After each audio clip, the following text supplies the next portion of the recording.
Program Makan Bergizi Gratis MBG jadi salah satu strategi pemerintah mewujudkan ketahanan pangan dan memperkuat rantai pasok lokal. Lalu pertanyaannya, seberapa siap Indonesia benar-benar mandiri dalam penyediaan pangan untuk bisa memastikan program MBG berjalan lancar? Kita akan membahasnya malam hari ini dengan dua narasumber kami. Ada Idewa Made Agung, peneliti kebijakan publik bidang ketahanan pangan dan berkelanjutan. Selamat malam, Idewa. Selamat malam. Ada juga Ujang Komarudin, tenaga ahli utama Badan Komunikasi Pemerintah Republik Indonesia. Kang Ujang, selamat malam. Selamat malam, Mbak Udre, Bang Dewa. Ya, Bli Dewa, saya mau tanya dulu ini. Sebenarnya antara MBG dan juga ketahanan pangan, seperti apa komunikasi sederhananya atau bahasa sederhananya keterkaitan antara MBG dan ketahanan pangan ini? Ya, mungkin sebelum ke sana kita bahas dulu mengenai apa sih ketahanan pangan ya. Secara teori, ketahanan pangan atau food security itu ada 4 aspek. Yang pertama ketersediaan atau availability, barangnya ada gak nih, pangannya ada apa enggak. Yang kedua adalah akses atau affordability, mampu gak kita mengkonsumsi makanan tersebut, punya atau uang membeli ya, atau membeli ya. Yang ketiga adalah utilitas, kegunaan. Kegunaan itu, nah ini penting, di dalamnya ada nutrisi dan ada safety. Jadi aman pangannya, nutrisinya juga cukup. Yang terakhir, baru yang keempat adalah sustainability. Gimana nih secara isu-isu keberlanjutan, apakah harming environment apa enggak? Nah, MBG dan ketahanan pangan ini tadi 4 aspeknya itu. Yang pertama, sementara kita ini secara global Food Security Index Indonesia ini masih peringkat ke 69 atau 60 dari 113.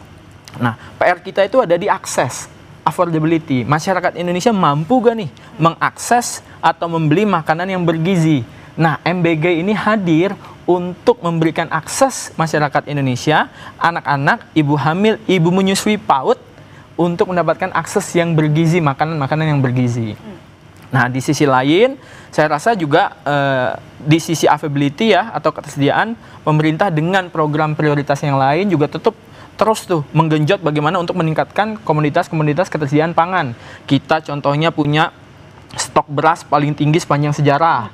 Terus hari ini atau kemarin juga kita punya sejarah baru, harga pupuk diturunkan nih oleh Presiden. Dan itu untuk apa? Untuk meningkatkan availability tadi. Jadi keterkaitannya itu akan sangat erat sebenarnya antara MBG dan ketahanan pangan. Oh, oke. Nah, tetapi kemudian sebenarnya di tengah-tengah tadi ya penerapan dari MBG sendiri, sebenarnya apa sih tantangan terbesar dalam memastikan program makan bergizi gratis ini bisa tadi tepat sasaran, efisien juga, dapat menjaga ketahanan pangan kita? Apa sebenarnya tantangan terbesarnya untuk mengkomunikasikan itu semua? Ya, nah saya mau kembali lagi ke fondasinya, tepat sasaran. Ini mungkin masyarakat kita banyak yang lupa bahwa Indonesia tahun 89 itu sudah meratifikasi namanya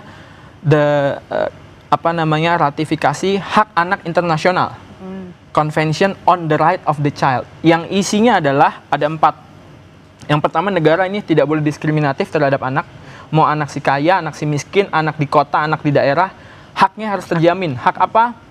Mendapatkan gizi yang baik, pendidikan yang layak, dan lingkungan. Jadi kalau ada anggapan bahwa MBG ini hanya khusus mungkin daerah-daerah tertentu misalnya, itu salah, atau anak-anak tertentu itu salah. Nah, pada kenyataannya sebaliknya. Justru kita harus, benar itu salah yang pertama, kita sudah meratifikasi itu dan kita harus menjalankannya. Dan tidak ada diskriminasi, again, sekali lagi, mau anak si kaya, si miskin, itu tetap anak. Dan kita sudah menandatanganinya dan kita harus tanggung jawab. Kenapa dijalankan oleh Presiden Prabowo bahwa kita kasih ke seluruh anak, ya memang sudah kita harus tanggung jawab. Oke, harus tetap tanggung jawab. Nah, tapi kemudian pertanyaannya ini kan sebenarnya MBG sendiri, Kang Ujang tadi bukan hanya memberikan makanan bergizi buat anak-anak begitu ya, tetapi juga dapat menjaga ketahanan pangan kita, kemudian juga membantu juga roda perekonomian UMKM, menggerakkan usaha-usaha UMKM begitu ya. Nah, tapi pertanyaannya sebenarnya dari sisi komunikasi publik ini kan kadangkala atau bukan kadangkala, seringkali belum tersampaikan dengan baik. Ini sebenarnya bagaimana pertanyaannya memastikan agar pesan-pesan tujuan dari pelaksanaan MBG ini, manfaat MBG ini bisa benar-benar diketahui oleh publik? Kalau kami begini Mbak Audra ya, sudah 36 juta penerima manfaat menerima ya makan bergizi gratis. Bayangkan 36 juta lebih. Lalu sudah 1,4 juta porsi dibagikan juga, itu lebih juga. Jangan lupa juga bahwa ada error gitu, ada kekurangan, ada minus, ada bolong-bolong, itu jumlahnya 0,007%. Lalu kalau kita kuantifikasi, maka ya kami boleh mengatakan bahwa ini program Bapak Presiden yang sukses, yang membanggakan. Kalau kita komparasi dengan negara-negara lain yang juga ada MBG-nya, maka kita dianggap sukses.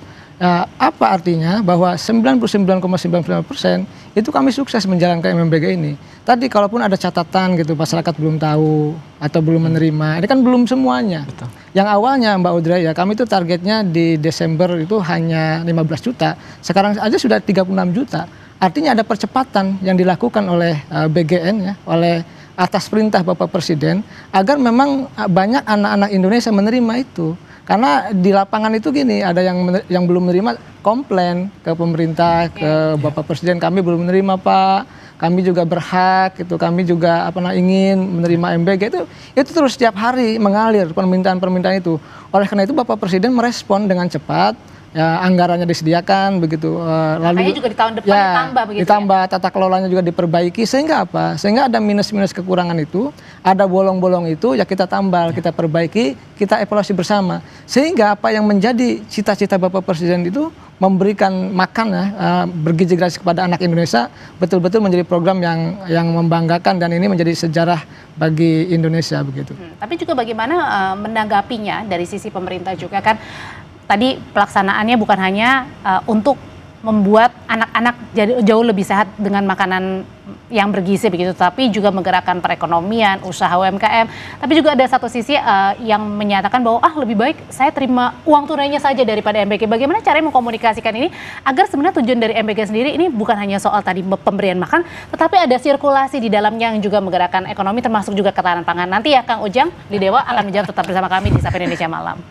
Kembali di Sapa Indonesia Malam, menyambung pertanyaan saya sebelumnya, Blidewa, MBG ini bukan cuman kemudian memberikan anak-anak mendapatkan makanan yang lebih bergizi dan juga lebih sehat, tetapi juga ada menggerakkan roda perekonomian, termasuk juga dengan menjaga ketahanan pangan. Bagaimana caranya mengkomunikasikan hal ini?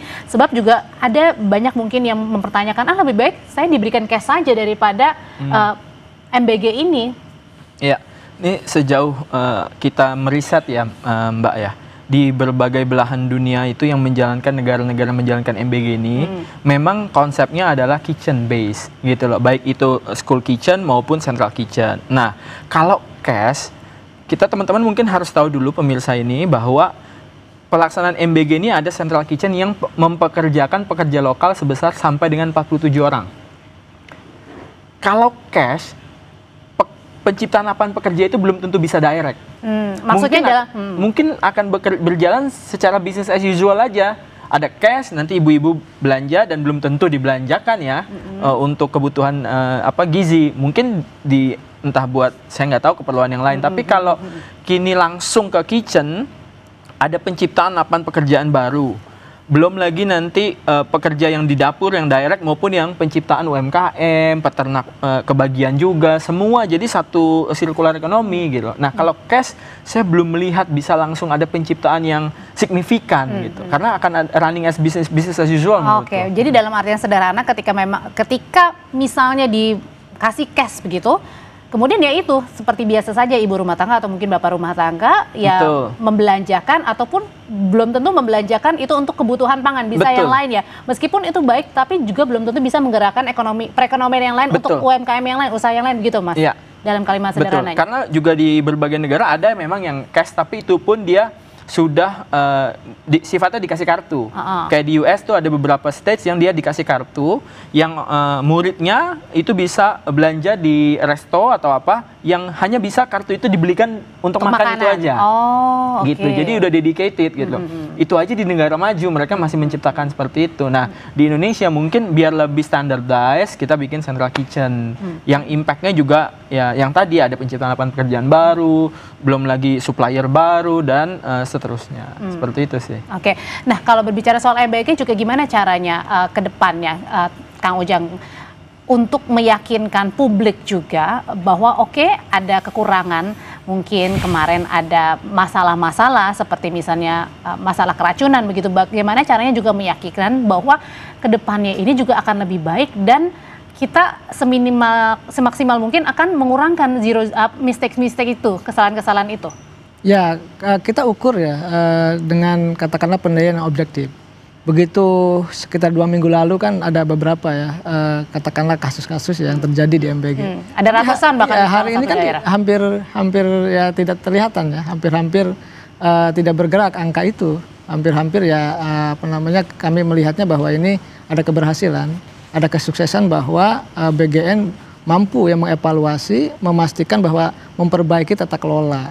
Selama ini kan banyak kritik yang masuk kepada BGN, kepada kami juga, pada pemerintah bahwa ada catatan, ada kerawanan pangan gitu. Lalu kami melihatnya tadi kalau day to day ada yang bermasalah, tentu menjadi pikiran kami bersama, evaluasi bersama, dan itu juga sudah disampaikan oleh Pak Mensesnek ya kan, bahwa akan diperbaiki dan lain sebagainya. Oleh karena itu kami yakin Mbak, ini kan tadi kalau data yang kami sampaikan ini kan objektif. Pak Presiden selalu mengatakan, sampaikan data apa adanya, sampaikan jangan pernah berbohong gitu. Lalu juga terbuka saja. Ya tadi di awal sudah kami sampaikan bahwa sudah 36 juta lebih penerima manfaatnya, 1,4 miliar porsi lebih juga. Lalu juga tadi kekurangannya tuh errornya katakanlah ada 0,007%. Artinya itu 99,90% itu sukses. Nah kekurangan-kekurangan yang ada tadi kami pahami karena tidak ada program yang sempurna. Pasti ada celah, ada kekurangan untuk tadi publik atau rakyat mengkritik kami gitu. Karena tadi karena ini juga program baru berjalan setahun begitu maksudnya. Ya, tapi alhamdulillah sudah berjalan setahun pun sudah sukses luar biasa. Tadi kalau ada kekurangan, publik melihatnya tentu kita perbaiki bersama, evaluasi bersama bahwa ke depan mudah-mudahan ya tadi ya tidak ada aksiden-aksiden ke depan gitu. Mas Dewa kan juga kemudian pasti pergi ya ke beberapa daerah melihat langsung bagaimana proses produksi, kemudian pemberian makan bergizi sampai ke anak-anak. Sebenarnya yang paling rentan dilihat atau yang mungkin yang paling harus mendapatkan titik concern sekarang ini di bagian mana ya supaya tadi menghilangkan betul-betul kekurangan-kekurangan yang sebelumnya terjadi seperti misalnya masalah keracunan. Ya, jadi ada yang namanya critical control point ya. Dan kemarin juga dari Pak Kepala Badan saya dengar juga dari Bu Waka juga sudah mulai meng-up concern-concern tersebut. Misalnya yang pertama itu untuk menanggulanginya perlu ada berbagai sertifikasi yang harus dimiliki oleh SPPG. Dari mulai SLHS, HACCP, keamanan pangan, layak air, dan itu menurut saya kita patut apresiasi lah.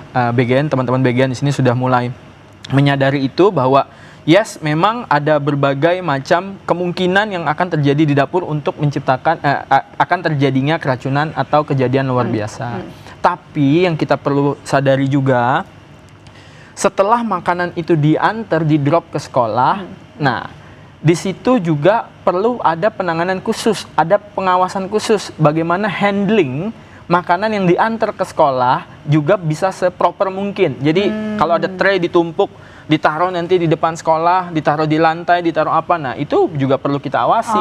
Jadi pihak sekolah pun juga perlu diedukasi bagaimana sih food handling yang baik gitu. Bagaimana nih kalau saya bisa, bagaimana itu tidak ada yang nuker misalnya, atau anak itu tetap makan yang dia kasih dari SPPG, tidak dibawa di tempat lain, tidak dicampur. Karena apapun yang kejadian di sekolah itu tetap nanti pasti larinya ke SPPG tuh gitu loh. Padahal begitu pihak SPPI-nya mendrop itu ke sekolah, apapun bisa terjadi di situ. Jadi di tengah-tengah jalan betul, gitu ya. Betul, di tengah jalan ataupun di sekolah. Jadi benar-benar itu perlu ada pengawasan, dan menurut saya pelatihan terhadap guru pun penting untuk bagaimana sih menangani makanan yang baik. Naruh tray itu nggak boleh loh tanpa ada atap, nggak boleh loh ditaruh di bawah pohon, nggak boleh loh sembarangan, seperti itu sih. Oke, balik lagi soal ketahanan pangan. Ini bagaimana juga caranya agar tadi hasil dari MBG atau pelaksanaan dari MBG ini tetap juga tadi akhirnya membuat roda perekonomian jalan, terus kemudian kesanggupan masyarakatnya juga memperoleh makanan yang berkualitas iya, tapi juga kemudian dari kemudian penyediaannya juga ada, karena tadi kan ada surplus beras dan lain sebagainya. Bagaimana caranya itu tetap bisa bergerak ke arah yang positif semuanya?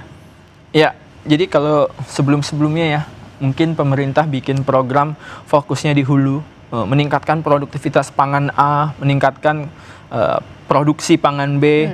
Di hilirnya, off-takernya itu mungkin agak kurang diperhatikan gitu. Nah, sekarang sama presiden dibalik. Dia seperti apa contohnya, Mbak? Contohnya, demand-nya disiapkan dulu. Nanti market akan adjust. Ada demand-nya, kita supplier, kita produsen, itu pasti akan adjust.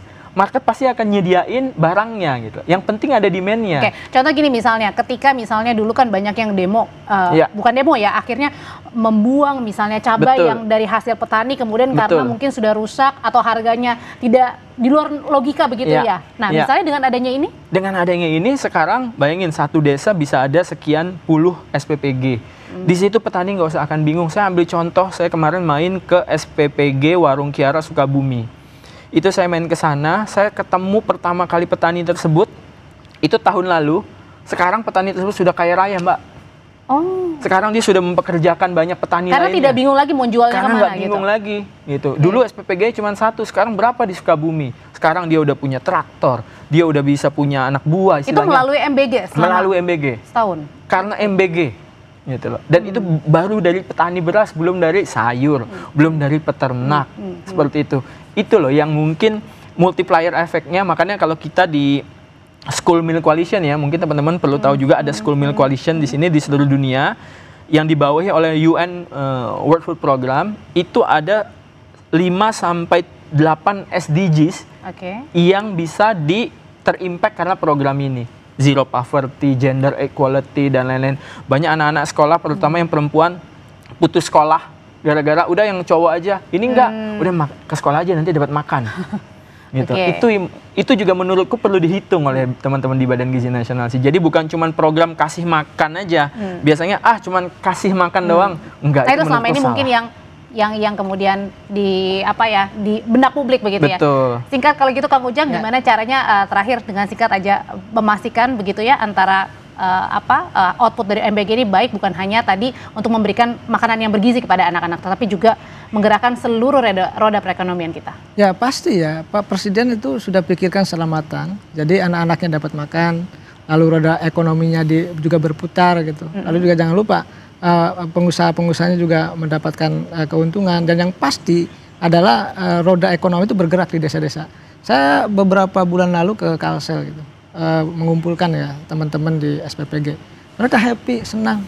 Bahkan yang dulu ada kritik pembayaran susah di yayasan gitu. Kemarin itu tersenyum lebar gitu. Kenapa? Karena memang manfaat dari MBG itu tadi. Dan sangat terbantu ya. Semua jadi rantai pasok semua distribusi makanan juga terjadi. Oleh karena itu kami meyakini ini program yang luar biasa dan menjadi unggulan Bapak Presiden. Tentu mohon dukungan doa restu dari seluruh rakyat Indonesia begitu, agar memang programnya berjalan dengan baik. Kang Ujang, terima kasih untuk perspektifnya. Beli Dewa, terima kasih. Sama-sama Mbak Audrey.